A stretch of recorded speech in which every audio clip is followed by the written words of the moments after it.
नमस्कार विद्यार्थी मित्रांनो. काल आपण जाहिरात कला या विषयाच्या अभ्यासक्रमाचा आढावा घेतलेला आहे. आज आपण आपल्या नियोजित अभ्यासक्रमातील जो दुसरा एक महत्त्वाचा विषय आहे, बिझनेस लॉ म्हणजेच व्यवसाय कायदे, या विषयाचा अभ्यासक्रमाचा थोडक्यात आढावा घेणार आहोत. व्यवसाय कायदे हा विषय देखील दोन भागामध्ये विभागलेला आहे. बिझनेस लॉ पेपर 1 या विषयाचा अभ्यासक्रम आपण तिसऱ्या सत्रामध्ये अभ्यासणार आहोत.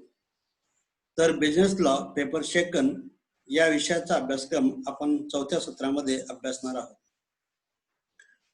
वाणिज्य शाखेचे विद्यार्थी म्हणून भविष्यात आपण वाणिज्य शाखेची पदवी बाहेर पडल्यानंतर प्रत्येकाला नोकरी मिळेलच असं नाही.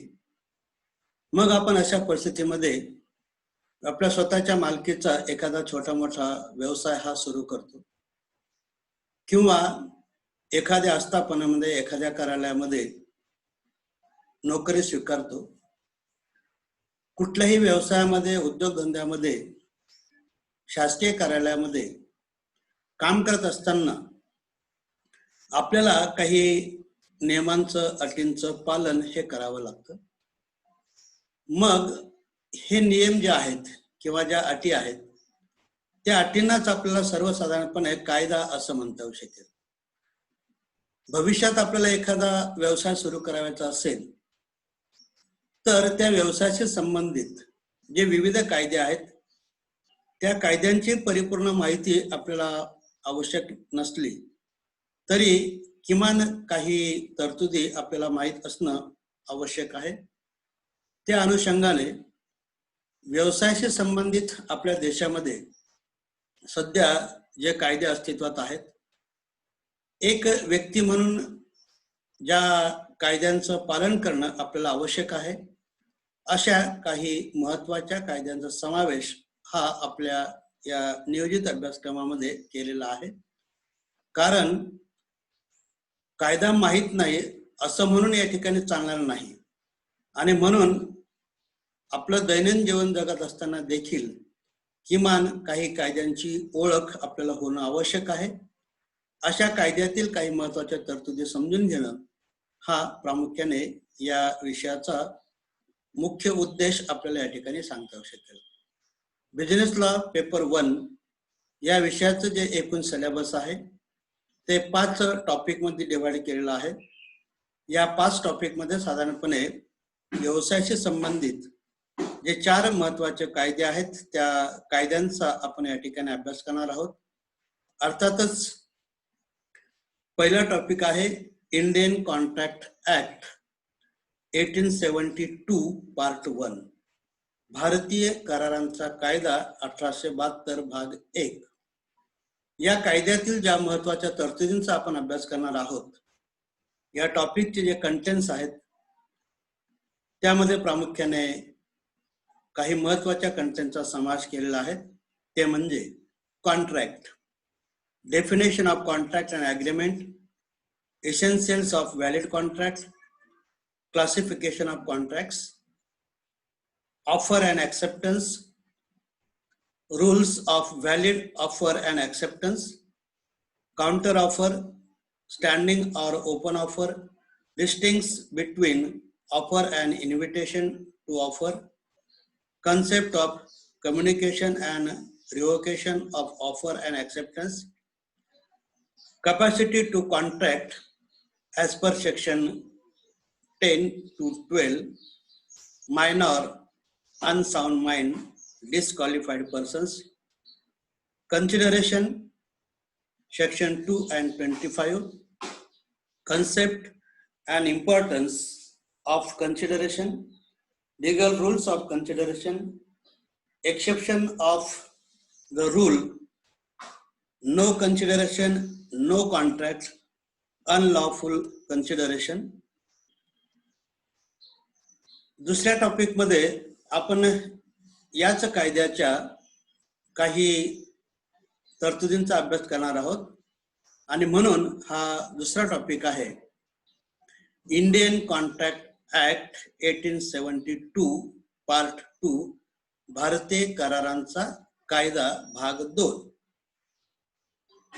या टॉपिक मध्ये प्रामुख्याने आपल्याला ज्या महत्त्वाच्या तरतुदींचा अभ्यास करायचा आहे त्यामध्ये consent as per section 13, 14 to 18, 39, 53, 55, 66, agreements in which consent is not free, coercion, undue influence, misrepresentation, fraud, mistake. Void agreements, section 24 to 30, concept, void agreements under Indian Contract Act, contingent contract as per section 31, quasi contracts as per section 68 to 72, concept of e-contract and legal issues in formation and discharge of e-contract, concept of performance of contract as per section 37, modes of discharge of contract, remedies on breach of contract.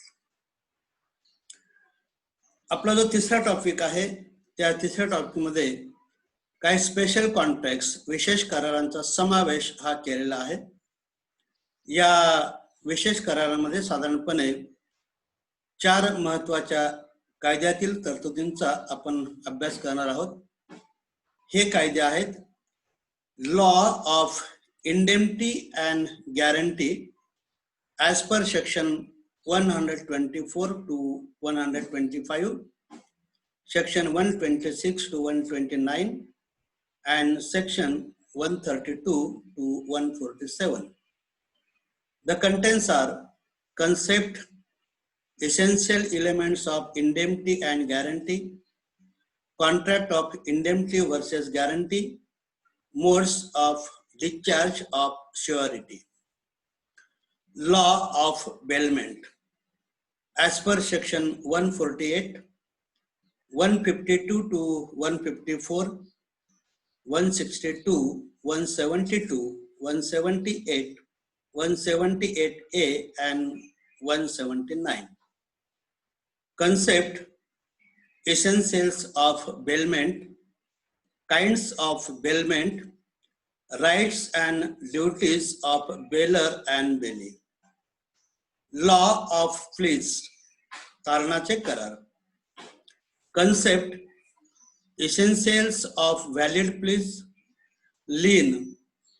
Concept, difference between pleas and lien, rights of pawner and pawnee as per section 173, 174 and 177. Law of agency as per section 182 to 185, 201 to 209. The contents are concept, modes of creation of agency, modes of termination of agency, rights and duties of principal and agent. आपल्या अभ्यासक्रमातील चौथा topic आहे The Sale of Goods Act 1930. माल विक्रीचा कायदा 1930. या कायद्यातील ज्या महत्त्वाच्या तरतुदींचा आपल्याला सिलेबसच्या अनुषंगाने अभ्यास करायचा आहे त्या तरतुदी आहेत contract of sale as per section 2, concept, essentials elements of contract of sale, distinction between sale and agreement to sell as per section 4, distinction between sale and hire purchase agreement, types of goods, effect of destruction of goods, condition and warranties as per section 11 to 25 and section 62 and 63. The contents are concept, distinction between condition and warranties, implied conditions and warranties, concept of doctrine of caveat emptor, exceptions. Property, concept, rule of transfer of property as per section 18 to 26. Next content is unpaid seller as per section 45 to 54, 55 to 56.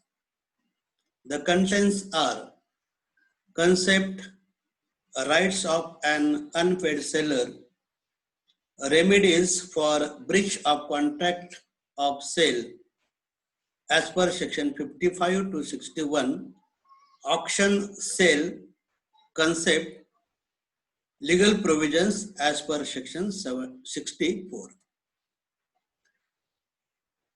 आपल्या अभ्यासक्रमातील शेवटचा आणि 5वा topic आहे the negotiable instruments act 2015, चलनक्षम पत्रकांचा कायदा सुधारित 2015. या टॉपिकचे contents आहेत negotiable instruments, concept as per section 13, characteristics, classification of negotiable instruments as per section 11, 12, 17 to 20, 42, 43, 104, 134, 135. Maturity of instruments. Promissory notes and bill of exchange as per section 4 and 5 and 108 to 116. The contents are concept, essentials of promissory note, bill of exchange as per section 4 and 5, essential features of promissory notes and bill of exchange, kinds of promissory note and bill of exchange, bill of exchange and check section 6 concept, types and crossing of check, listings between bill of exchange and check, dishonor of check, concept and penalties as per section 138, 139 and 142. Miscellaneous provisions as per various sections. These provisions are parties to negotiable instrument, holder in due course, rights and privileges of holder in due course, payment in due course, noting and protest as per section 99 to 104A. हे आपलं या सत्रातील business law paper first या विषयाचं syllabus होतं. या अभ्यासक्रमाचा आपण यापुढे नियोजित वेळापत्रकानुसार अभ्यास करणार आहोत. सिलेबस मध्ये विविध सेक्शनचा उल्लेख कायद्याच्या अंतर्गत झाल्यानंतर कदाचित तुम्हाला थोडंफार टेन्शन आलं असेल की हे एवढे मोठे सेक्शन्स हे कसे पाठ होतील. त्याचा आपल्याला फारसा विचार करण्याची आवश्यकता नाही. या विषयाचा अभ्यास करण्याचा उद्देश आहे की आपल्याला विविध कायद्यांची किमान प्राथमिक ओळख होणं हे गरजेचं आहे. आपल्या हातून नकळत एखादं कृत्य घडतं आणि त्या कृत्याबद्दल ज्या वेळेला आपल्याला शिक्षा केली जाते किंवा जाब विचारला जातो त्यावेळेला आपण असं म्हणू शकत नाही की मला खरं तर कायद्यातील या तरतुदी माहिती नव्हत्या आणि जर मला माहित असतं की अशा प्रकारचं कृत्य केल्यामुळे शिक्षा होऊ शकते तर मी अशा प्रकारचं कृत्य केलंच नसतं. म्हणजेच पळवाट काढून आपल्याला कायद्यापासून संरक्षण हे मिळू शकत नाही. आणि म्हणून किमान आपल्या व्यक्तिगत जीवनाशी निगडीत असणारे जे महत्वाचे कायदे आहेत त्या कायद्यांची आपण ओळख करून घेणं हाच या विषयाचा खरा उद्देश आपल्याला या ठिकाणी सांगता येऊ शकेल. अभ्यासाच्या दृष्टीने या सिलेबसवर आधारित पुस्तकं ही लायब्ररीमध्ये पुरेशा प्रमाणामध्ये उपलब्ध आहेत, परंतु सध्याची परिस्थिती पाहता ही पुस्तकं आपल्याला सध्या तरी उपलब्ध होणार नाहीत. परंतु आपण त्याची फारशी काळजी करण्याची आवश्यकता नाही. जसजसा आपला या विषयाचा अभ्यासक्रम पूर्ण होईल त्यानुसार आपल्याला त्या टॉपिकच्या ज्या काही स्वतः मी तयार केलेल्या नोट्स आहेत त्या वेगवेगळ्या माध्यमाद्वारे आपल्यापर्यंत पोहोचवण्याचा प्रयत्न केला जाईल. आपल्या सर्वांना कल्पना आहेच आणि कालही त्या संदर्भामध्ये चर्चा झालेली आहे की सध्या तरी आपल्याला प्रत्यक्ष वर्गामध्ये येऊन अध्यापनाचं काम करणं हे शक्य होणार नाही आणि म्हणून परिस्थितीमध्ये सुधारणा होईपर्यंत आपल्याला या विषयाचा अभ्यास देखील ऑनलाईन पद्धतीने करायचा आहे.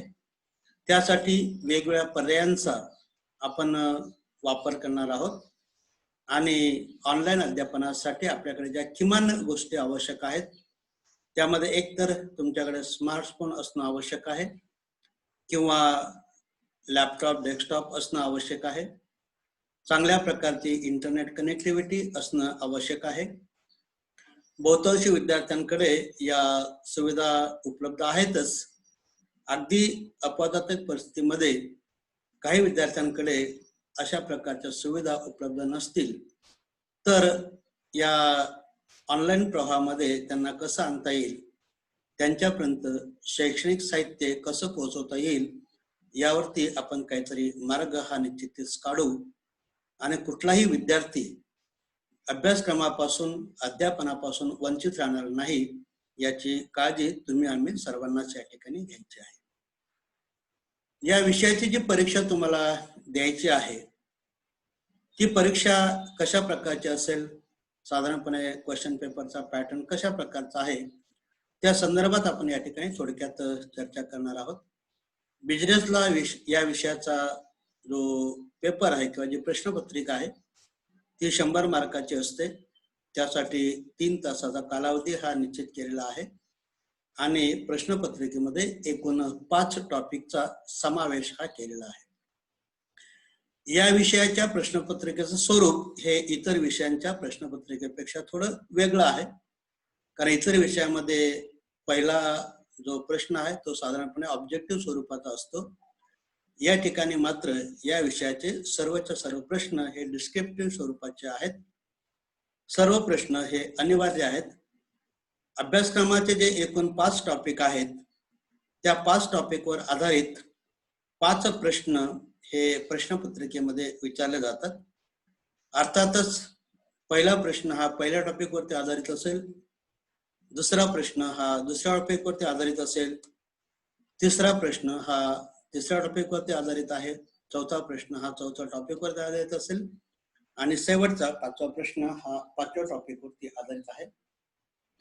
प्रत्येक प्रश्नामध्ये 4 उपप्रश्न हे विचारले जातात आणि या 4 पैकी कोणतेही 2 प्रश्न तुम्हाला त्या मुख्य प्रश्नाच्या अंतर्गत सोडवायचे आहेत.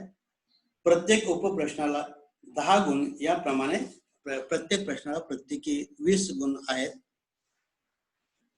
प्रश्न सोडत असताना कायद्यातील तरतुदीच्या अनुषंगाने जर आपल्याला ते कलम स्पेसिफिक माहीत असतील त्यासाठी पाठांतर करणं आवश्यक आहे. परंतु जर सेक्शन आपल्याला माहीत नसतील किंवा ते लक्षात राहणार नसतील तर प्रश्नाचं उत्तर लिहिताना कृपा करून त्या ठिकाणी त्या सेक्शनचा कलमाचा उल्लेख करण्याची गरज नाही. फक्त त्या पर्टिक्युलर एखाद्या शब्दाचा अर्थ किंवा कायदेशीर संकल्पना आपल्याला समजणं हे गरजेचं आहे.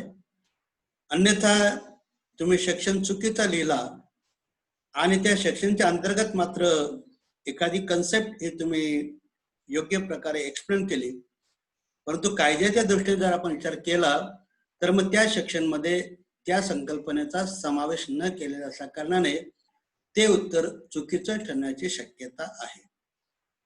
आणि कायदा म्हटला की सर्वसाधारणपणे आपल्याला आपल्या मनामध्ये एक भीती ही निर्माण होते, परंतु अशा प्रकारची कोणती भीती बाळगण्याचं कारण नाही. प्रत्यक्षात ज्या वेळेला आपण एक एक कायद्याचा अभ्यास करू त्यावेळेला आपल्याला देखील लक्षात येईल की बऱ्याचशा कायद्यातील ज्या तरतुदी आहेत त्यांचं आपण आतापर्यंत पालन करत आलेलो आहोत. त्याचबरोबर कायद्यातील काही तरतुदींचं उल्लंघन देखील आपल्याकडून झालेलं असतं. आणि म्हणून मग एकूण या विषयाचा अभ्यास केल्यानंतर व्यवसायाशी संबंधित जे वेगवेगळ्या प्रकारचे कायदे आहेत त्या कायद्याबाबत आपण निश्चितच अवगत व्हाल. आणि भविष्यात मग तुम्हाला एखादा स्वतःचा व्यवसाय करायचा असेल किंवा या ठिकाणी दुसऱ्या एखाद्या व्यवसायामध्ये कार्यालयामध्ये काम करायचं असेल तर हे काम करत असताना किंवा व्यवसाय सुरू करत असताना कायद्याच्या चौकटीत राहून तुम्हाला आपलं जे काही कामकाज आहे ते कामकाज योग्य प्रकारे करता येईल आणि त्यामध्ये कोणत्याही प्रकारची अडचण निर्माण होणार नाही, कोणीही आपल्याला दोष देणार नाही याची निश्चित मला खात्री आहे. पुढच्या भागापासून आपण बिझनेस लॉ हा जो विषय आहे या विषयाच्या पहिल्या टॉपिकलाच म्हणजेच the Indian contract act 1872 part 1 भारतीय करारांचा कायदा 1872 भाग 1 या टॉपिकच्या अध्यापनाला सुरुवात करणार आहोत. आज या ठिकाणीच थांबतो. धन्यवाद.